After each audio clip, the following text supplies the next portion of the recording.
everyone. I'm Alex Tolbert, and I have the privilege of being the moderator for today's EO Exchange. This is the sixth installment in what has been a very popular series that the chapter has been, has launched. Remember, if you've not been to one of these before, in the last 15 minutes, we break into small groups, which is a lot of people's, they appreciate that part so they can kind of talk with each other about what's been discussed by the panel. And it's kind of the time where we don't have the live events to make those little connections like we would before or after an event. And that's the time. So stick around for that. And we'll also have time for Q&A. So if you have questions, go ahead and put those in the chat. And you can do that during the panel discussion. So with those things in mind, I'm going to introduce our panel. We have three very knowledgeable experts on today's topic of the realities of current employee expectations, in light of COVID. First, let me introduce Martha Boyd. And Martha, for those who don't know you, do you mind just kind of like raising your hand so they can kind of, I guess soon enough there's Martha. Thank you for being here, Martha. He is a shareholder in the Labor and Employment Practice Group at Baker Donelson. And of her many responsibilities, she guides managers through discipline and discharge, walking them through the process of ensuring disciplinary action is supported and can be defended. Included in that is training managers and frontline supervisors on different topics. She advises businesses on the use of non-competition and non-solicitation agreements for employees. She is a graduate of the Vanderbilt University Law School. She's a U.S. Army veteran and served in Operation Iraqi Freedom. Next, we have Charles Rodriguez. And Charles, could you, same thing, wave to the crowd? So welcome, Charles. Charles is the Vice President of Human Capital Management at Adams Keegan, specializing in training and development, as well as organizational change management. He previously worked in the City of Minneapolis Mayor's Office Collective Bargaining Unit, and has served as an advisory board member for various groups. He received his BS at the University of Florida and MBA from Auburn. And last but not least, Brian Evans. And Brian is a VP at Adams Keegan, who was responsible for opening the Nashville office in 2017 to help small and medium-sized businesses navigate all things related to HR, payroll, and benefits. And Brian, could you give a wave too here? There we go. Before Adams Keegan, Brian spent 20 years helping large and small clients develop effective marketing strategies, including his own firm, FanLab, for 8 years. He has a BS in managerial economics from Hampton Sydney College, but his first job was with Zoodoo, where he recycled manure from the zoo to create garden fertilizer, which means he's shoveled poop for 2 summers. But now that we got a little bit of background on who we'll be hearing from today, I'm gonna go ahead and turn it over to Brian. Good morning, everyone. Started the day with a fun fact that I learned in EO of I should always tell you something really interesting that you don't know about me. So yeah, that is true, that 2 summers shoveling manure at the Memphis Zoo, a job I'll never forget. Appreciate everybody being here this morning. So we've got really 3 topics we want to talk about today. And I'm going to kind of play more of a moderator than an expert because I've got people on the team here between Martha and Charles that are they're significant experts compared to myself. But certainly we're going to talk about these 3 topics, and there's going to be a Q&A at the end of our, I think, 25 minutes. Obviously, Martha's experience is in legal. Charles's experience is in sort of HR, human capital management operations. So feel free to ask questions that are related to what we're talking about or something in either of those lanes. So the first topic that we wanted to talk about, we don't want to spend a lot of time on this today because I think many of the EO members, hey, this isn't an issue for me. The one thing, we've gotten this question a lot from clients is, can I make employees take the vaccine? The thing I like about this topic, though, especially for EO members, is like everything in life, there's an answer, but it's more complicated than that. And I think this topic from a business management perspective really helps you as whether it's the vaccine or something else, you may come to a quick and simple answer, but there's a lot of yeah, buts to this particular topic. And I think that can be said for a lot of the policies that you might develop in your business of, yeah, you can do that, but what are the consequences? And so with that being said, I'm going to really ask Charles straightforward. Charles, can I make my employees take the vaccine?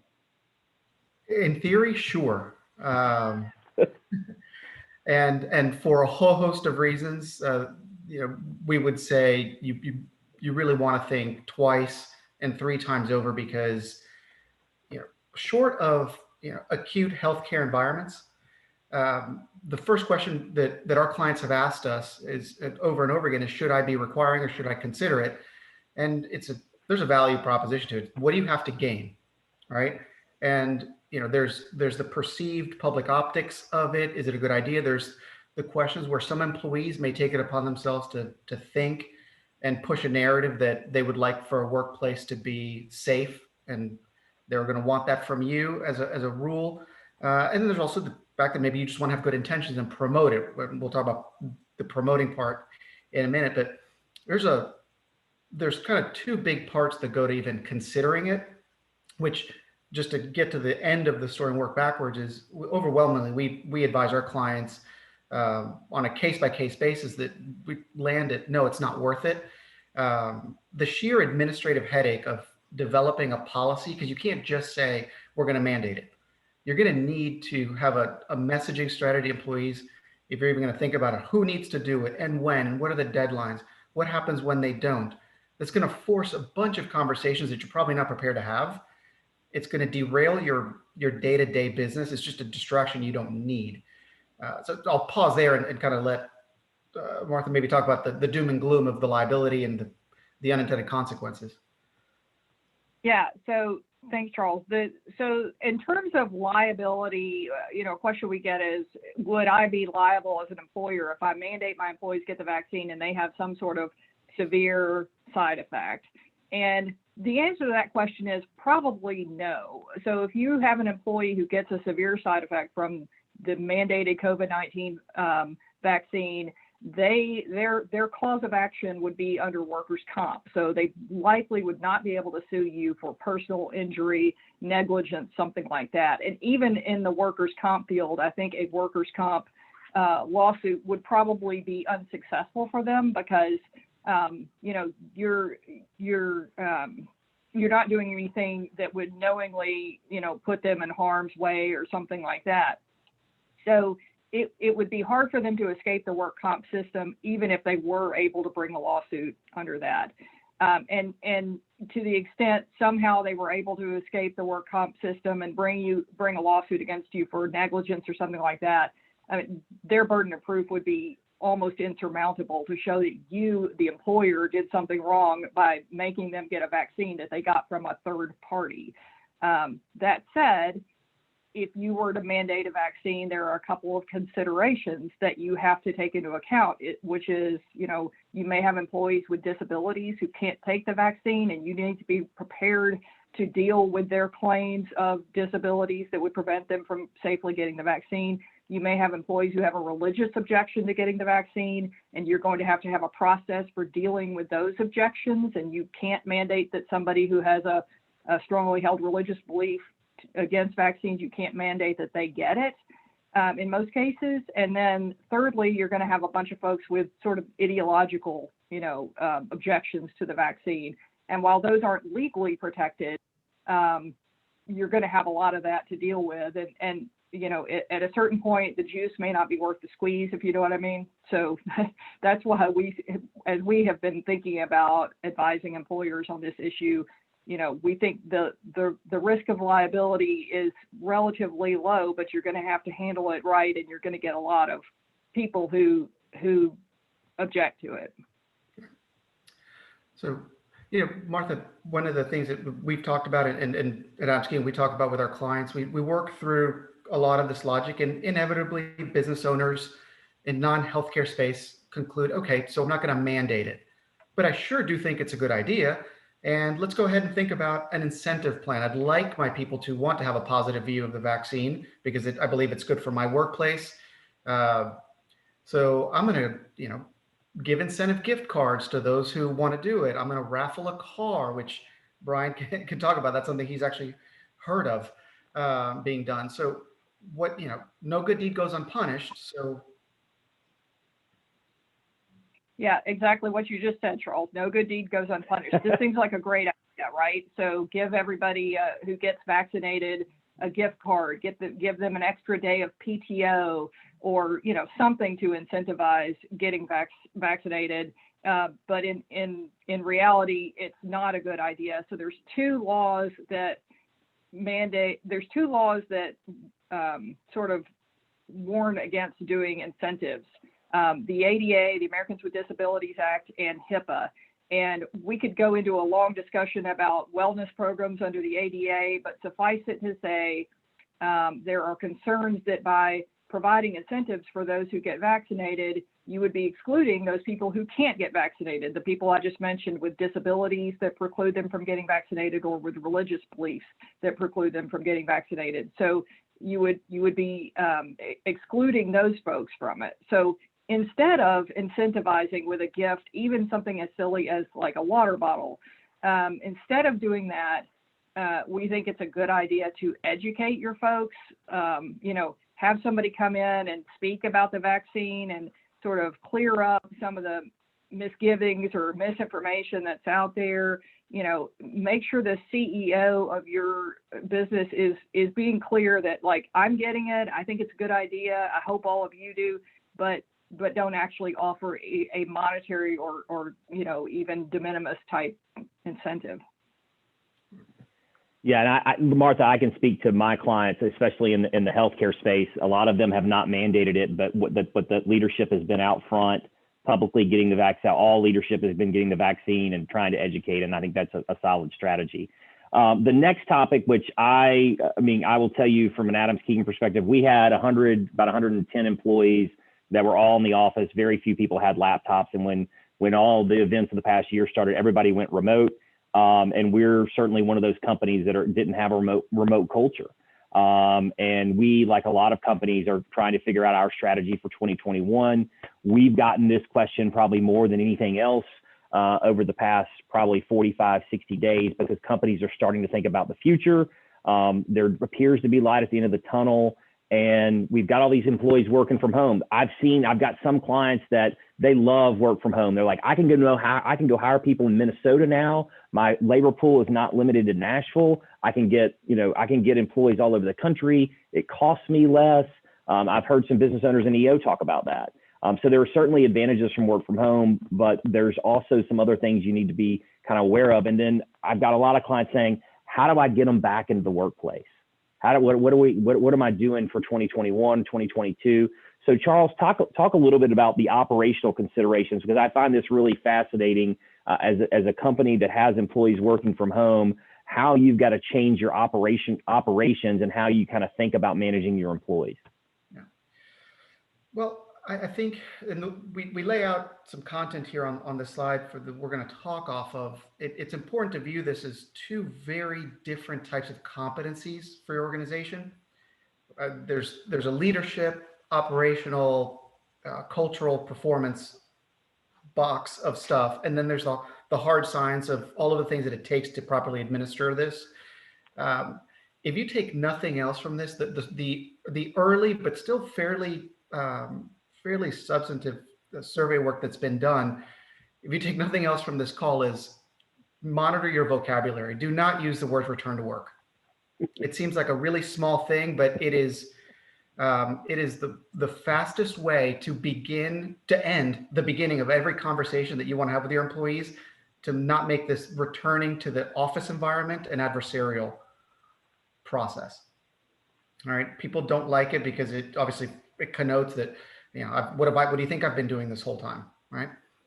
I think what we're working with clients on a couple of things is just a more kind of developmental approach of, let's really take stock of what we learned over the last 12 months about how our business operates given the type of space that we're in, Some of you, certainly on this call, this doesn't apply because you are in a physically, required environment. But if you're in software development, if you're in a sales heavy business, what have we learned about what it takes to run a virtual environment or a hybrid virtual in-office environment? What works better and what doesn't? Acknowledge on both ends, because the number one issue that we're having with employees who are pushing back on returning to work, aside from the stuff on the right side column, is, well, I'm doing my job fine. Well, that's all well and good from their perspective, but if you as an employer aren't really considering and acknowledging, yeah, here's what you're doing well, and here's where you're not succeeding, here's where performance has changed, the game has changed, you have to articulate that to your staff. Otherwise, they're going to assume that they're doing a great job, and you're just taking away a goodie. So you've got to really tell them about, when in a remote environment, here's what we lose. Brian and I were talking this morning on something else. We notice at Adams Keegan, sometimes response time is a casualty of a work from home environment, because we don't have the urgency of being able to walk into somebody's office to annoy them into giving us what we want in that moment.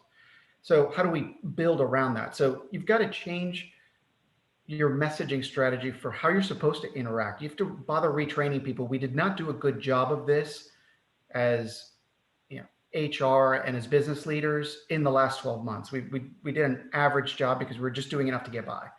But if you're going to transition effectively and maintain a hybrid environment, you want to adjust the acknowledgement of what are the key performance indicators for your business moving forward. How does my business work differently? How am I going to really evaluate it? And if you start giving that a little bit of thought, you'll start to ask yourself questions about, how do I need to make these conversations happen? All right.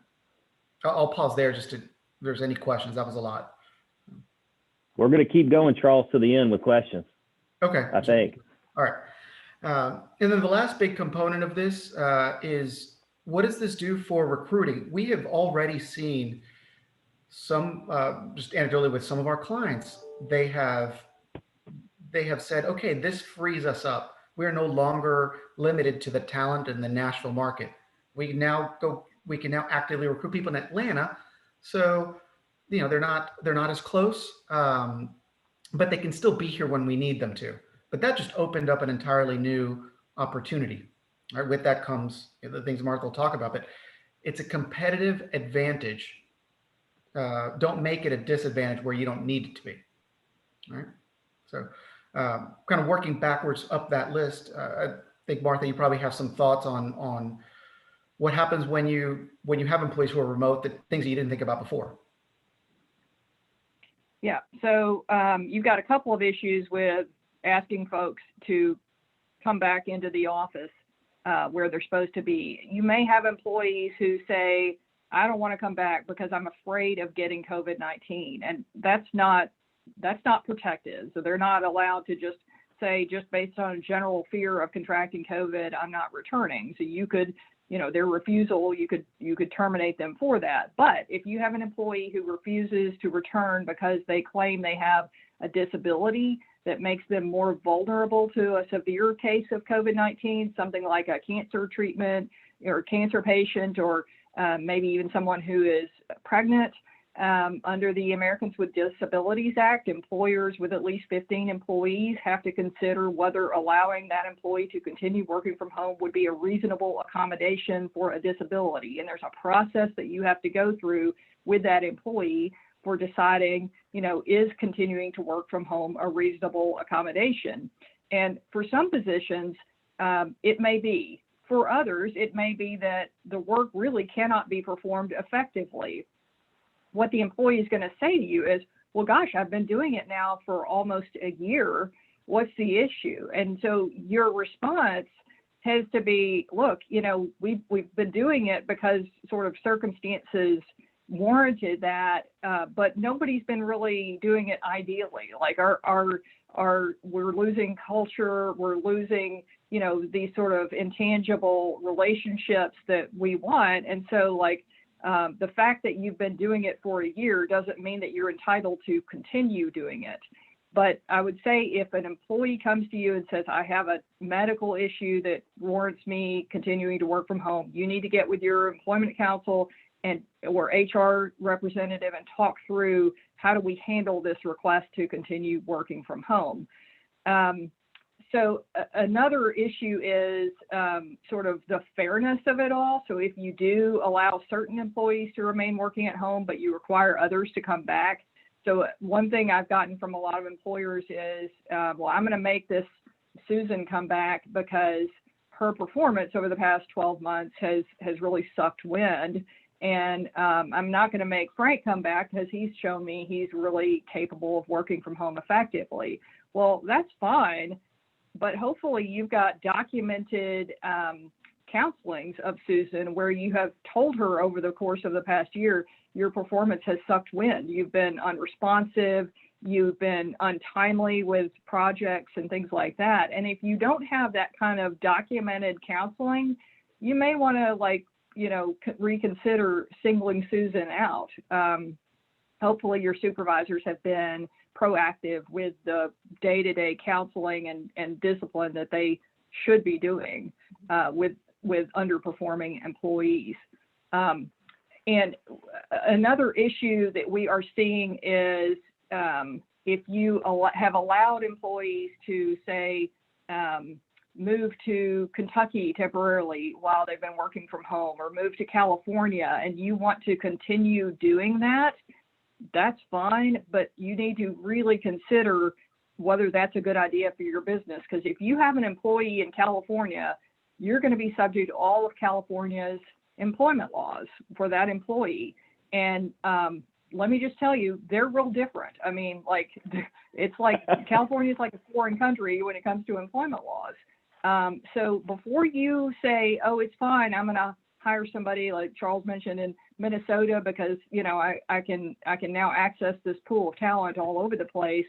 You need to really consider, do you want to have employees in those states and be subject to those state laws? And note that, California does not enforce non-competes. So if you have a California employee and you have a non-compete with that employee, it's useless. And it's useless even if you have wisely included in that non-compete agreement a Tennessee choice of law provision, because a California court will look at that Tennessee choice of law provision and say, nope, we're not going to enforce this. So all sorts of just, things to think about if you're letting your employees, sort of scatter across the country or even across the globe. You're then doing business in those states, and you need to consider the ramifications of that. I also want to introduce a little wrinkle into this because it's one that we've seen. Is that just like with physical work environments, you decide to expand operations into some states and some not. When you do allow employees to change where they work virtually, you may or may not. And I think I'll open this up for Martha's guidance is think about, no, I will let you work virtually, but you can't do it in California because I don't, as a business, want to have a presence there. You can do that, but this puts much more pressure on you as a business. And if you don't want to think of it as pressure, think of it as a really good practice that we're urging you to take is be deliberate about the how and the why you want to allow things, so that you don't come across as an employer as just making things up as you go and being unduly punitive to others. Martha, I've got two kind of follow-up questions to what you were saying, because I think these are real-world scenarios, and I've seen these within EO members. Well, I know you want us to come back to work, but my mother lives with us, and she's 85 years old, and I don't want to bring COVID back to her. In that scenario, as the employer, I mean, obviously there's more to it, but from a legal perspective, can you say, well, that's not a disability, right? That's not a disability. So the employee doesn't have the disability. There's no protection for the employee in that circumstance. You're not required to accommodate a disability of someone other than the employee by allowing that employee to work from home. The one thing you might want to consider is if you are big enough, so if you have at least 50 employees, you might have an FMLA issue if that employee needs to take time off to care for his or her mother, right? So it's not merely a matter of my mom lives with me and she could get ill, but if she requires his active care, you might have an FMLA issue, but otherwise that situation is unprotected. So You as the employer just have to make the decision whether you want to have the employee in that circumstance come back. And then second question real quick before we hop to the next one, Martha, how much leeway do I have as an employer in terms of I've got a single mom that's a great employee, daughter's in public school, it's virtual. I'm asking everybody to come back, but I'm going to let her work from home because of her family situation. Do I have the ability as an employer to kind of treat people differently based on their situation, whether it's a disability or not? You do. And of course, you always have to be careful and cautious that you're not sort of treating a particular class of employees based on a protected status. You know, all women can stay at home and all men have to return to the workplace. That's obviously a problem. But if you have onesies and twosies with kids in public school, particularly where the schools are remaining virtual, it's absolutely fine to allow those people to remain at home, because singling somebody out for having kids in public school isn't legally protected. So there's no protected class there. Fair enough. Some odds and ends. So this is kind of a catch-all topic we created. I'm going to touch quickly on tax credits. I am shocked at the number of companies that are not aware of the employee retention tax credits. If you're not familiar with this, you can shoot me an email. You can go to Adams Keegan's website. There's a COVID resources page.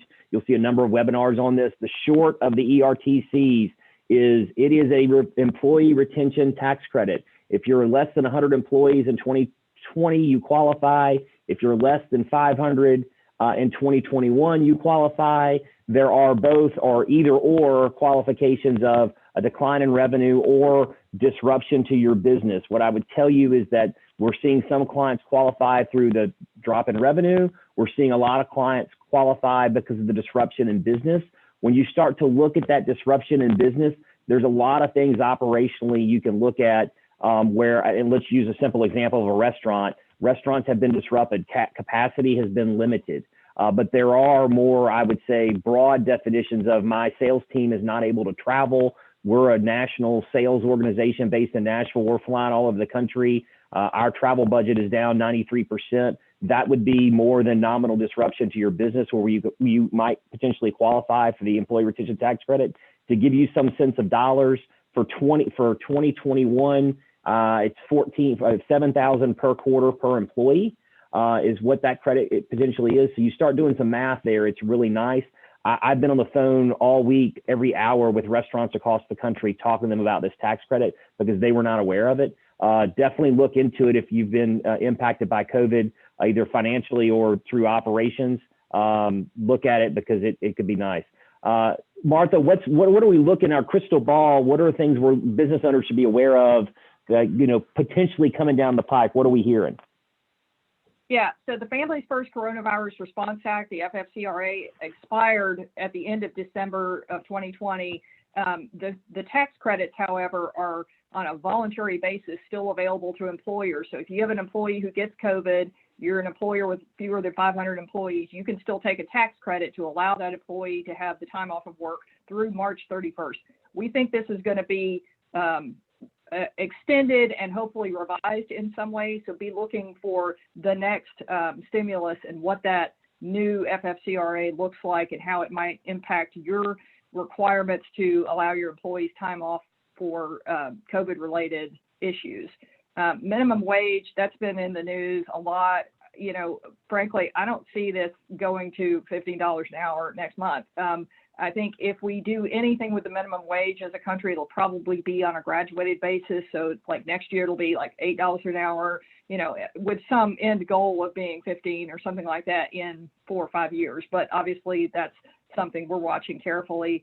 And then the independent contractor law. So we got a good employer-friendly, I would say, independent contractor ruling from the Department of Labor shortly before Trump left office. And all that stuff is kind of scrapped now. And we would expect with a Democratic administration to see more scrutiny of relationships where an employer says, this person is an independent contractor, not an employee. And a lot of states have been really aggressively looking at those relationships and saying, no, you've misclassified this person. It really should be an employee and you should be paying taxes on it. But I would expect we will get a lot of guidance too from the Federal Department of Labor, and you will have a harder time classifying somebody as an independent contractor going forward. Alex, we went through it quick, but I think I'll throw it back to you maybe for questions, I think, right? I'm amazed. You almost have practiced. That was great. Thank you very much. We do have some great questions here. And I'll start with one here from Mike Faith. Mike says he has created a different employment category for people, I guess for people working from home with different pay, so team members can choose.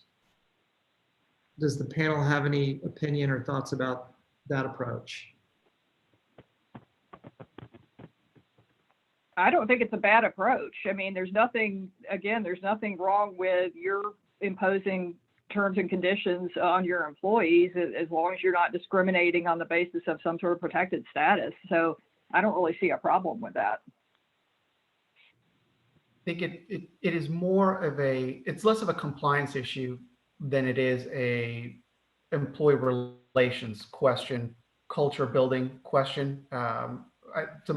Picking up, I think where Martha left off, I think it's as long as you're deliberate about, you're creating a value proposition. I'm assuming if you want to say, look, if you're going to work from home, this is what the job is worth, because we believe that the work from home has its own financial built-in incentive.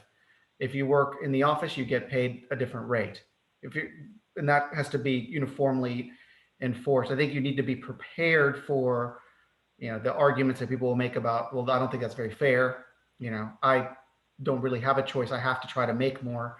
And some of it is, just dissatisfaction with employees. So just be prepared to sell it.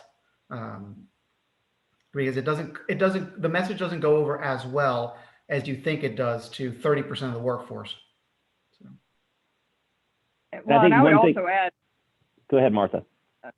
I would also add, make sure that when you agree to allow an employee to do this, you're not entering into a contract that sort of gives the employee the right to do it. So anytime you allow an employee to work from home, it should be with the caveat that this is only allowed so long as you are meeting our performance expectations. And when that ceases, I have the ability as the employer to say, you either return to the workplace where I can keep a closer, eye on you, or the relationship ends. Go ahead, Brian.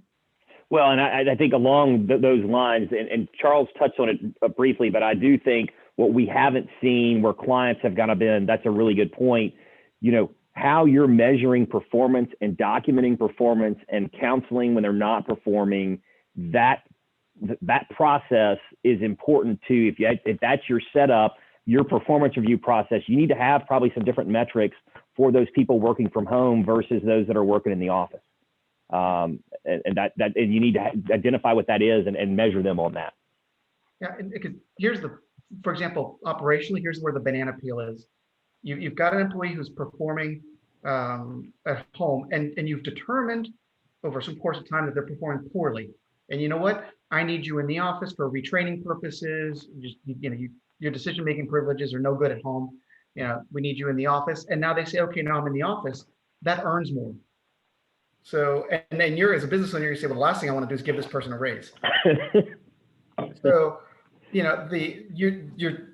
are you setting yourself up for something like that? So as long as you understand, you've got to be deliberate about what the program is going to look like. That's the first thing the employee is going to ask you about. Great, thank you for that. This is, I think, a comment that is soliciting some thoughts about how maybe you would approach it. I have employees who are mothers and who want to get pregnant again, who have said they will not get the vaccine. One of them is the head of operations. React. So I will speak on that from me interfacing with clients. I have had multiple clients in the healthcare space that have said, we're not going to make it mandatory. And they have a philosophical view of, I'm not going to make a pregnant woman or a mom that's trying to get pregnant, I'm not going to make them put something in their body. So I've had that conversation with multiple CEOs and their philosophical view of the vaccine of, yes, we believe in it. We want our employees to get it, But if we have this circumstance, we're not going to make it mandatory. Again, we're going to educate and encourage, but we're not going to require them because of specifically that comment. I don't know if there are any legal or, well, we kind of touched on a little bit, but Martha, I don't know if you have any thoughts on that. Yeah, I mean, this is exactly why I'm advising my clients not to mandate it. I mean, because your choice there is either to fire this director of operations, who is going to have a very sympathetic story when she goes to the media or when this goes out on Facebook. I mean, just from a PR standpoint, this is going to be terrible for your business. But also, like, God forbid she makes the choice to go on and do it to keep her job, and then something happens with her baby. You know, who wants to be even facing that situation? Do I think you'd be subject to liability? No, but that doesn't mean she's not going to bring a lawsuit against you. So I just see no upside of mandating it in 99% of employment, and the 1% might be, you know, in healthcare where somebody's treating COVID-19 patients every day. Okay, great. And, you know, while we're on this topic, let's go to this somewhat related question. So if I give a $100 incentive to get the vaccine, I understand I need to be prepared for the special cases, but I'd like to understand more what my risk is. It seems if someone feels discriminated against, my exposure is really just to give them $100. Do I have a greater risk than that if someone is somehow able or wanting to prove discrimination? Yeah, so there are these things called wellness programs under the ADA, and if you have a wellness program, there are all sorts of guideposts you have to meet, and they're far more complicated for our discussion here today. So just be aware, you probably don't want to establish a wellness program that is going to have these kinds of incentives. So even in addition to someone who has a religious objection claiming that they missed out on the incentive, there are other reasons not to do it under the ADA and HIPAA that are far more complicated. It kind of requires some visitation with your benefits people, but suffice it to say, there are all sorts of reasons not to do incentives in addition to just okay, I'll pay the person who can't get it because of their religion $100. So another follow-up here, you know, on the question about like the director of operations and people not wanting to get it is how to protect those who get it and those who don't. One idea proposed is, you know, saying hospitals require employees who are compromised or choose not to take a vaccine to wear a mask at all times, for example, during flu season. So like, is that something that an employer would say is if you're not gonna get vaccinated, that's fine, but you need to wear a mask when you're at work? Or other ideas? Well, so I would say that I've had employers tell me that, and they prepared, you know, documents to their employees that say, if you don't get the vaccine, you're gonna have to continue to wear masks. Right now, the CDC has not said employees, you know, people who have gotten vaccinated can not wear masks anymore. They've not put out that guidance. And until they do, I think it's really risky for an employer to sort of make that as either a carrot or a stick in connection with the vaccines. Right now, everybody needs to be wearing masks in the workplace because the CDC has said that's appropriate. Maybe in a few months that will change. And maybe in a few months you could say, you know, there might be reasons to allow employees who've been vaccinated to not wear masks. But remember, you may have other employees and customers and things like that in the workplace who have not been vaccinated that you don't want to expose. So this mask thing it's going to evolve in the next few months as we learn more about the risks posed to and by people who have been vaccinated. But I would say right now, status quo, continue making your employees wear masks all the time until we get guidance that says otherwise. Okay, thank you. Another question. You told us not to call it return to work, but you didn't tell us what to call it instead. I will say this, call it anything but that as an improvement. I think you want to, my personal 2 cents, I mean, we call it, you know, establishing a new normal. I mean, there's all sorts of euphemisms for it. I mean, I don't want to get too cute with it, but, you know, establishing a new normal or transitioning to the next evolution of our business or right sizing our work environment. You call anything, there's no one right way. I'm just telling you, there's one wrong way. Return to office, Charles, is that appropriate, or is that? Yeah, resuming office operations, resuming, some kind of transitional period, anything you want. Resuming office operations, office hours, resuming office hours like professors do. I mean, so lots of good choices. There's only one bad choice, lots of good choices. Okay. Then I think that this was addressed, but just to take it head on. So to clarify, if we expand our talent pool for work from home outside of local, to another state, sounds like would that incur a new nexus for things like payroll, workers' comp, and sales tax registrations and filings?